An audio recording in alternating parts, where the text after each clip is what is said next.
다만 사고의 규모가 워낙 커서 그들의 한계가 더 작아 보였을 뿐입니다.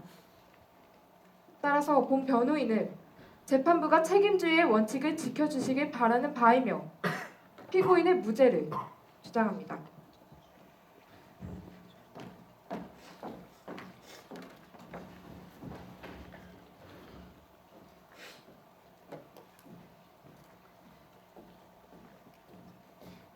존경하는 재판장님, 그리고 배심원 여러분, 여기 있는 피고인들 역시 사고 선박의 희생자가 될 수 있었습니다. 배에 문제가 발생했다고 해서 그들이 모든 책임을 져야 하는 것은 아닙니다. 그들도 사람이기에 실수하거나 당황할 수 있습니다.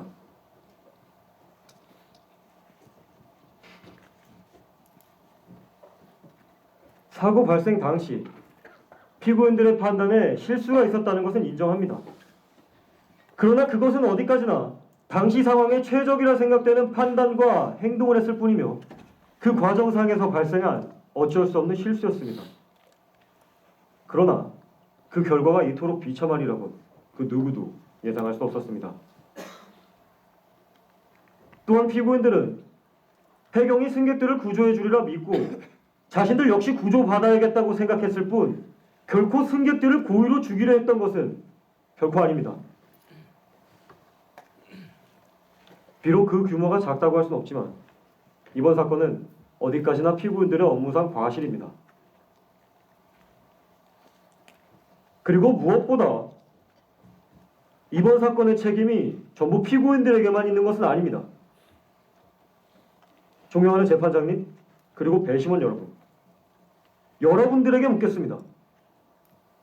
과연 이번 사건이 모두 피고인들만의 잘못이고 모두 피고인들만이 책임져야 하는 것입니까? 만약 관제센터 직원이 보다 명확한 지시를 내려주었다면, 해경이 좀 더 구조에 힘썼다면 지금보다 훨씬 더 많은 인명을 살릴 수 있었을 것이며, 정부가 이런 일을 사전에 예방했다면, 구조 체계가 보다 잘 잡혀 있었다면 이런 비극은 애초에 일어나지 않았을 것입니다. 존경하는 재판장님, 올바르고 정의로운 법치주의 질서를 위하여 책임주의 원칙에 따라 피고인들의 업무상 과실을 인정하여 주시기 바랍니다. 그럼 잠시 판결을 위해 휴정을 하도록 하겠습니다.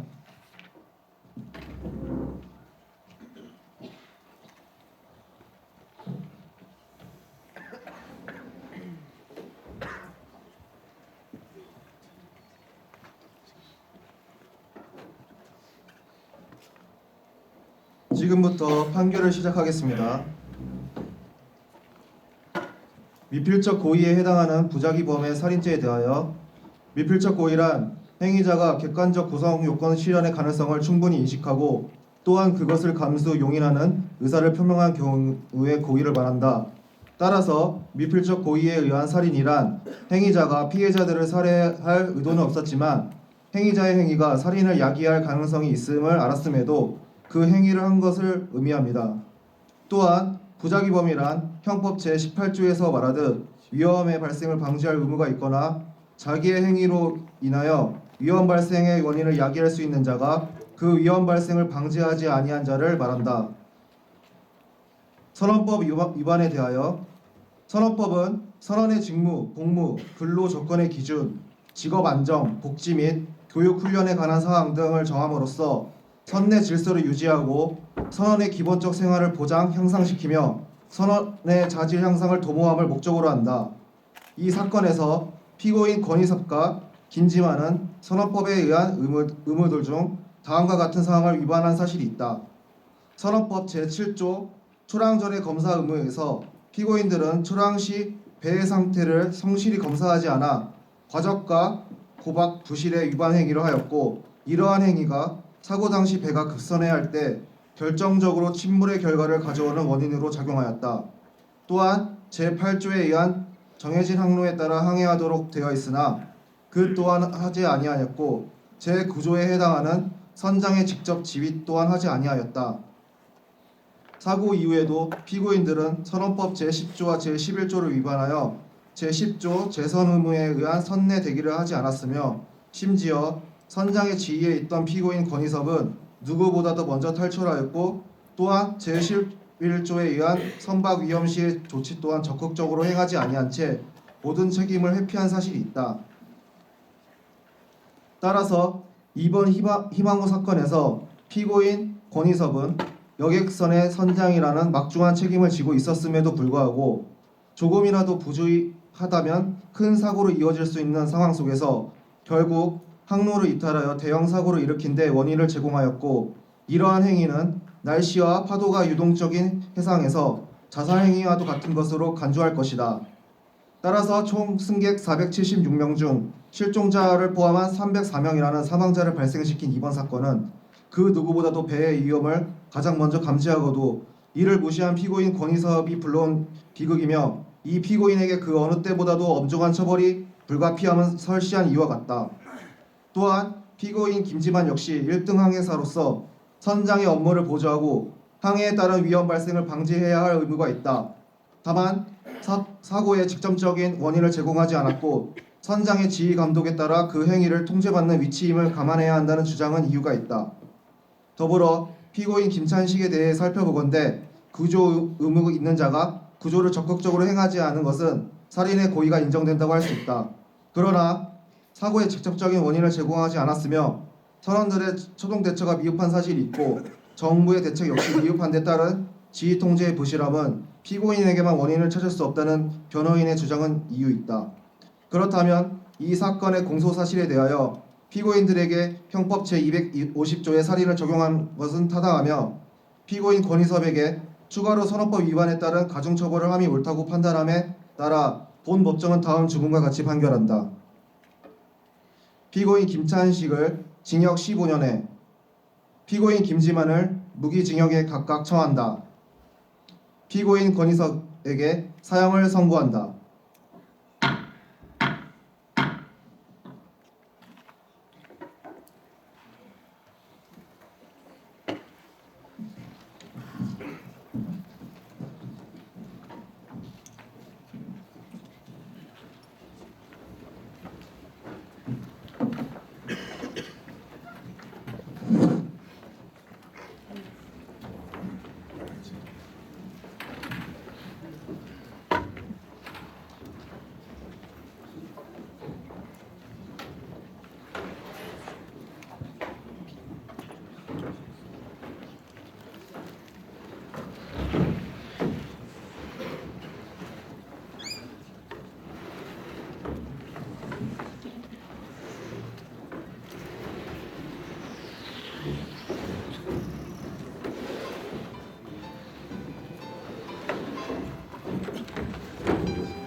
네, 긴 시간 동안 자리를 지켜주신 여러분께 진심으로 감사드립니다. 다음은 이번 모의법정에 대한 정지훈 교수님의